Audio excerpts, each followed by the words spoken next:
All right, welcome back to another video from the shed. As the name suggests, I am backing off from YouTube. So what that looks like, I'll go through in a little bit. First, I just want to say thanks to a few people that got me going into YouTube and helped get along. It's been 3 years now. It's been a pretty cool ride. Didn't really expect it to get sort of the size it's gotten to, but you get to that point where you're going along and you want it to get bigger to make it a little bit more worthwhile. And I've been pursuing that pretty hard for the last 2 years, doing video pretty much every week. Whilst maintaining a full-time job is pretty difficult. You get 1 day a week pretty much to fish, so it's pretty hard to get that 1 day, get out, catch some fish, edit a video and get it back up by Sunday. So it's pretty hard work, and it gets to a point where you start to weigh it up, you know, is this worthwhile? So I'm kind of at that point where it's not really quite there. I'm going to be working on a couple of things to try and sort that out. If not, I'll go into some weekend work or something like that to help pay the bills. But yeah, I just want to run through a few people to thank. First of all is Mick Hassett. So if you're not watching Mick's Gone Fishing, you need to be. He was the driving force behind me getting into YouTube. He's definitely got me going. He sort of suggested to get into it and gave me a lot of help with cameras. He ran through the program. I'm not very good at computers, and he was a big help to get me editing and help, you know, increase the production and get a better video. So massive thanks to Mix. So make sure you're watching Mix Gone Fishing. Next is my work, allowing me to do this, and at the start facilitating the GoPros and stuff like to get it going. So big thank you to them.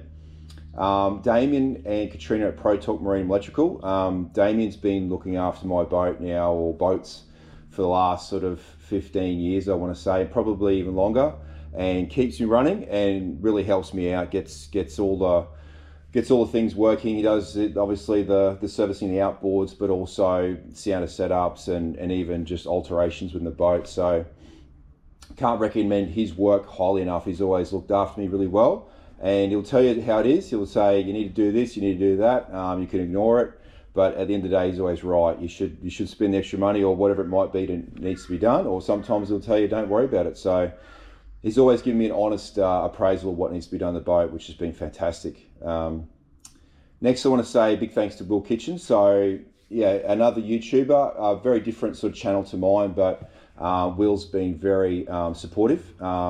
I think most of the guys in the YouTube world know sort of what's required to get your videos going, comments, likes, that sort of thing. And Will's very much a supporter of other people, and definitely of me. You know, he didn't need to throw comments in there regularly, but he's always been very supportive. And out of all the YouTube guys out there, I think Will's been the best for me to try and boost my channel. He's very sort of selfless in that respect. Some sponsors that came along as well. We've got Tide Apparel here, obviously. Tide came along, I want to say, a year and a bit ago, and looked after me some clothing, so a big thanks to them. Also, Garmin Marine came on about a year ago, about the same sort of time, just over a year ago. And have helped me out no end. Just recently I had, I think, the last video, which kind of was the straw on the camel's back, or whatever it is, that broke me. Basically took a couple of annual leave days off from work to film a video, and unfortunately had some issues with the electric motor, and wasn't able to do what I was hoping to do for the day's fishing, but put something up and copped a bit of grief for it. And I sort of got to the point, that's the last straw basically for me. It was, you know, taking time off work, having some misfortune, and then sort of having negativity around it, sort of really question why I was doing this, you know, because the money's really not there. It wasn't really worth my time. So, but Garmin, I've got to say big thanks, got me going with Tackle World launching, basically back on the water in a couple of days. So really big thanks to them for their support and helping me out through that period. Lastly, Tackle World Launton, again, they've worked with Garmin and other things as well, helped me out, keep this channel going as well, so they've been great. So a few people are going to say, you know, why are you doing the videos if it's for money? Basically, I guess if you're doing a video every now and then, it's not too bad. You're not under too much stress, too much pressure. This is, you know, you enjoy editing to a degree, that sort of thing, but when you're putting them out every week, it's a lot of hard work. I hate to actually add up the number of hours that are involved in getting the data off the cameras onto your computer, putting in various you know, hard drives and across to your program to edit it, get it up on the internet, all that sort of stuff. If you add it up, it'd be absolute minimum wage. But obviously there is money to be made in YouTube. I unfortunately wasn't quite good enough to get to that next level. So I sort of averaged at 5 to 10,000 views. If it was sort of 10 to 20, the money would be a lot better and a lot more worthwhile doing. I tried investing in drones and various things like gimbal for my good camera and stuff like that, just to try and get a little bit better production put together to hopefully get that views up. But it's just not happening. So it's time to finally say it's not happening, basically, and sort of go on with something else. So yeah, basically the return on investment, the money you're throwing into it versus what you get back from it, the time you're spending to do all those things, edit, fish, the whole lot, and just the pressure of it, really, the trying to get a video every week is quite stressful. I have got a couple of other ideas to stay in this sort of zone, but we'll just see what happens with that. I'm not too sure what the future holds, but I just thought I'd put this video in front of another one just to let you know what's going on. All right, the big positive from doing YouTube videos is the general public. So comments on my videos, saying g'day at the ramp, seeing me on the water, saying hello, coming to trade show and seeing me, all those sort of things have been fantastic. I've really enjoyed that side of it. It's just been a lot of hard work, and I'm just weighing up that hard work versus effort. So we'll see what happens. Hopefully this is not the end of the channel, but it could be the start of a reduction of videos greatly from once a week to whatever it sort of turns out to be. Gives me a bit more time to do the sort of fishing I want to do as well. Like YouTube has some great elements, but also some elements that force creators to go into certain zones that might get more views. You're ignoring types of fishing you might enjoy, but isn't as popular, so therefore your return on investment isn't very good. You might do really good videos, but no one's sort of watching because they're not interested in that type of fishing. So kind of restricts what you need to do. You like me, if time poor, I've got one day of the week, so I need to go out and need to get a video done. So I go out and do what I know I can do and get that video done. So it's sort of stopping me from going outside the parameters of what is more comfortable. So basically moving forward, I think I'm going to be doing a lot more different styles of fishing if I'm going to continue to do it.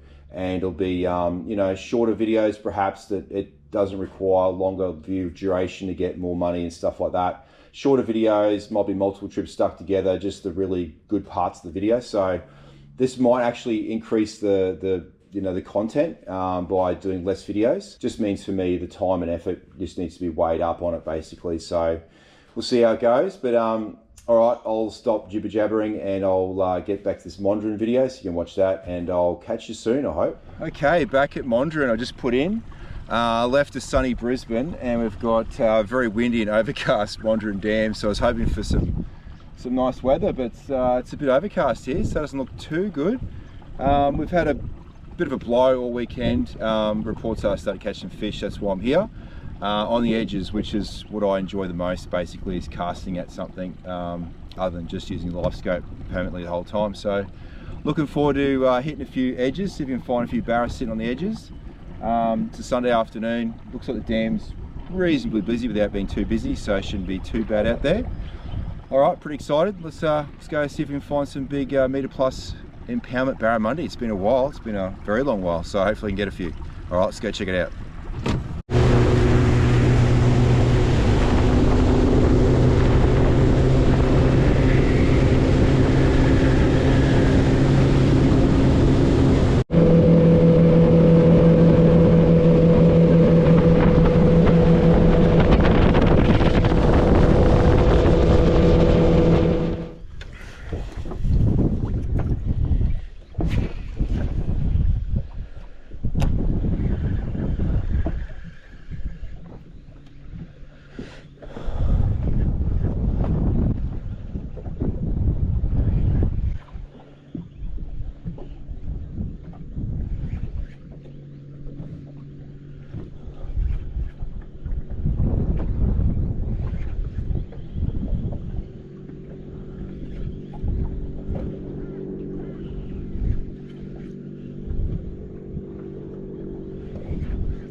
Yes. Oh no!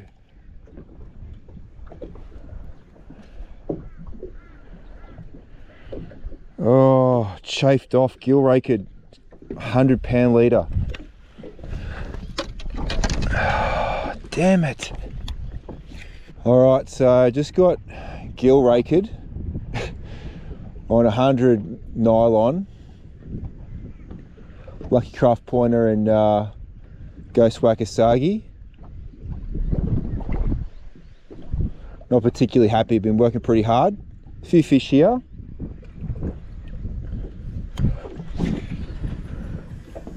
But just instantaneous and sharp. It's not even any rub or chafe on the leader, just cut straight.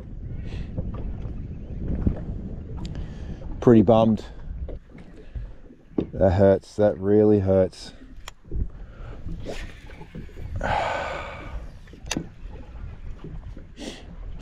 Have a good look at it now, but yeah, it's just cut, completely cut.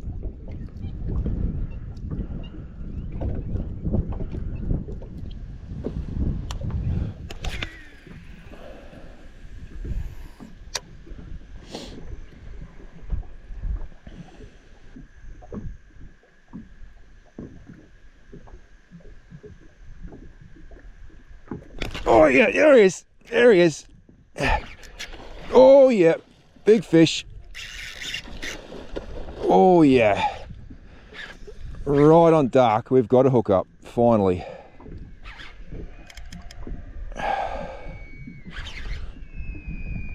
What a crunch. I'd forgotten how cool that is. Really just creamed it. Bit of wind in the spray here. Oh, tail walking. All right, we got a bit of light here.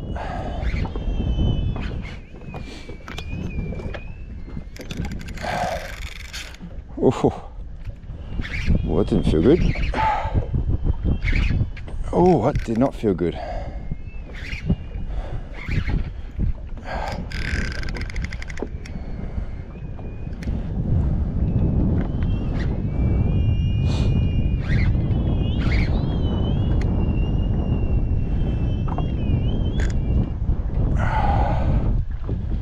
Okay, so yeah, welcome back, they say. I've got rubbed off by that one earlier, and now we got second hook up. He's taking it pretty deep, I think. All right, get the net out. Oh, he's going nuts on the jumps.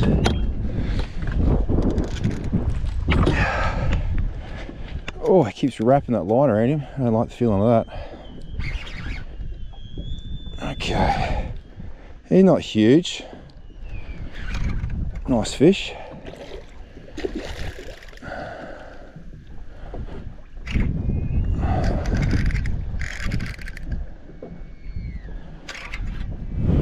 He's really scoffed that lure down, I tell you. Cannot see it at all. We got him, we got him. All right. Let's get the brag mat out, have a look. Oy.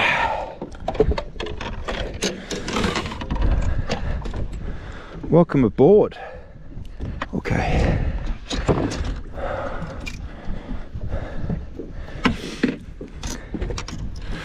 All right, so he's over a metre to metre 3, we'll give it. Yeah, metre 3. Okay, I'll give you a look at this lure.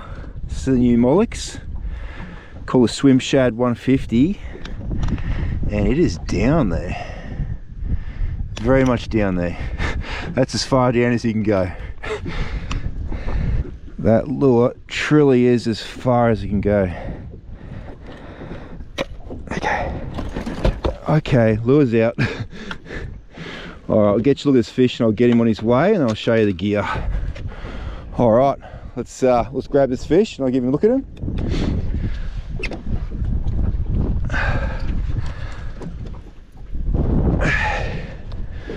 Okay, Meter 3 is the first fish of the trip.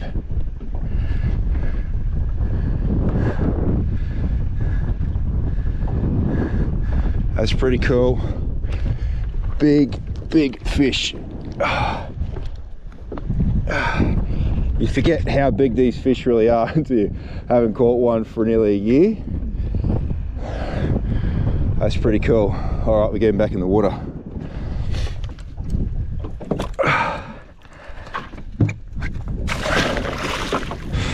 Okay, like I said, first one in the boat. Really quite bummed about that one, the Lucky Craft, just chafed it. You can see how sharp these gill rakers are. They're super sharp, so perhaps it got stuck in there, you know, because instantaneously bitten off. That's a pretty cool sight, haven't seen that for a while. All right, hopefully a few more to come. Off you go, buddy.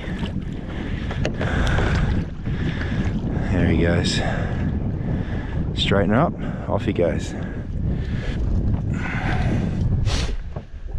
All right, this is the new swim shad. So there it is there. So it's a 9-segmented, it's a 140 shad body with multiple jointed tail, 2-hook rig setup, very strong hooks from the get-go. Got a fair bit of chafe there on my 60-pound leader, and that's still quite strong, but I'll be retying that for sure. But that's pretty cool. Yeah, running lesson Dobbins, that's the Maverick, so 735 Maverick. These are exclusive Tackle World rods, so 735, so it's a 7'3", 12 to 25 pound. And yeah, that's that lure, the old swim shad. So these have just come out, and yeah, they seem to work quite well. And they don't come with like a split ring or anything, so I just do a loop knot basically across through the eyelet, and do your lure knot there, perfection loop, whatever it's called. So I would have liked to get that one of the jerkbait earlier, because that was definitely in the daylight, would have been better viewing. But got to the dam pretty late, probably after 3:30. Didn't get up here till about nearly 4 o'clock, so you don't have a lot of time to fish. So anyways, we got it done, so let's keep casting, I reckon. Okay, I don't know how much is going to come through on this, but I'm basically just lobbing back up into this bay here. Wind's blowing straight into it. Might go through a bit more talk about the stuff in the morning when I get back out tomorrow, so I can have another morning session tomorrow. Casting with some weed. Yeah, get out there bright and early, fish for a few hours. Won't give it too long tomorrow, but yeah, good to get a fish on the first sort of afternoon, evening. It's really quite windy here. I don't know if you can hear the wind. Hopefully it didn't come through too much, but blowing a gale pretty much this evening. All right, I'm going to keep fishing, and I'll come back to you if I get another fish. All right, got my boat tent set up, and I'm going to hit the hay pretty soon. I can hear the bugs banging on the boat tent, so I'm going to get the mesh up so it stops them from coming into my little zone. Got the air mattresses inflating, and yeah, hopefully get a good night's sleep and get back at it tomorrow. Okay start, I guess. I've got that one fish, meter 3, lost another one, but to only get 2 bites. Yeah, pretty slow going, I guess, realistically. Didn't do a lot of fishing in the night, basically fished till dark and a little bit, and then sort of packed it in. So pretty keen to get back in the morning and try and get some in the daylight. So let's see if we can do that in the morning, and I'm gonna go to sleep, and I'll catch you in the morning.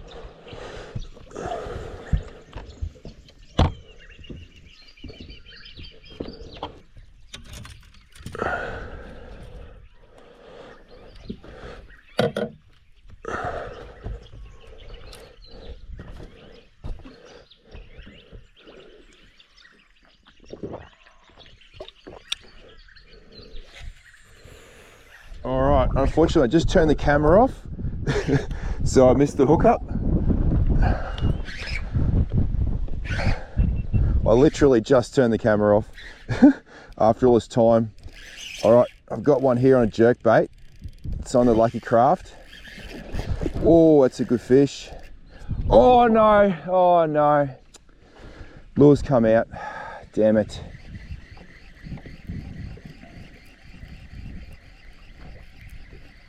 All that hard work for today gets summed up by some bent treble. Oh dear. All right. Unfortunately, but that's the reality of the situation, the reality of Barra's jaw pressure. So we've got something I've really never seen before. Such a harsh thing, but it's obviously got the two trebles in its mouth, one on each side. That's completely ripped the split ring apart, taken a treble off. And I don't know how you could possibly straighten that anymore, but that's ridiculous. Really, really disappointing there. Some will say, why don't you upgrade all that? The problem is, to get this lure to suspend, you kind of need the right gear on it. I probably should have done the split rings. I'll take the blame for that. The hooks, well, any too much heavier than that and it's going to start to sink. So I really like to get that lure to really suspend nicely. So that's why we have to run what we got to run. So anyways, if I'd hooked him on one, I probably would have been all right, whether it was that one or that one. But he's obviously got it between the two between the two jaws, the top and the bottom lip, and he's just opened that up and absolutely destroyed that lure. That's insane. But I'm actually pretty happy I got a bite. Working pretty hard today and just really nothing doing, and finally got a bite, but disappointing end, unfortunately. So all you can really do is tie another one on and keep going. I'll run you through the outfit. It's one of the new Amp 3 rods. It's a 681H, so it's a heavy, quite a powerful rod. It's just got enough tip to work that lure. Just got enough softness and tip to cast this lure. I've got an Antares 70, which is an exceptional casting reel, so it's probably doing more of the work there. But yeah, 6'8", a little bit shorter for just close in cast with a jerkbait. I've got the live scope set at 16 meters, so I'm not casting a great distance. I'm casting into the wind too, which is a little bit tricky. Just so I can sit behind this weed and punch these casts back onto the weed bed with these barra cruising through. Yeah, bit gutted. Worked really hard for that bite, and I'm sort of bummed I missed the actual hookup with the camera as well. All right, we'll have a few more goes, but coming towards the end, it's getting around 10 o'clock or so, so I'll probably head off pretty soon. It's been an okay trip. That's the third hookup, and only one landed for probably 4 hours yesterday afternoon, and probably the same this morning. So 8 hours fishing, three bites, one landed, two on the Lucky Craft pointer. That one was the Ghost Sayari, and then yesterday's was on the Natural Wakasagi. Got that back on again, and then that Swim Shad 150. So I'll get a little bit of footage of that Swim Shad 150 swim as well before I head off. All right, keep casting for longer, but yeah, it might be time to bail soon, I think.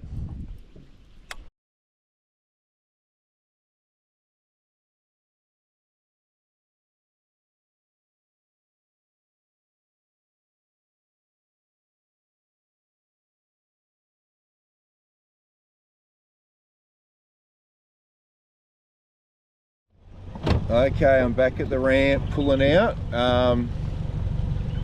I think I'm going to be back, so I've got to go and do some work now, but I reckon I'll be back to hit the dam again, hopefully a little bit more successfully next time. But we got one, so that's the main thing. Missed those two, but anyways, that's fishing. So yeah, fingers crossed we'll be back and finish off this video with another session. See how we go.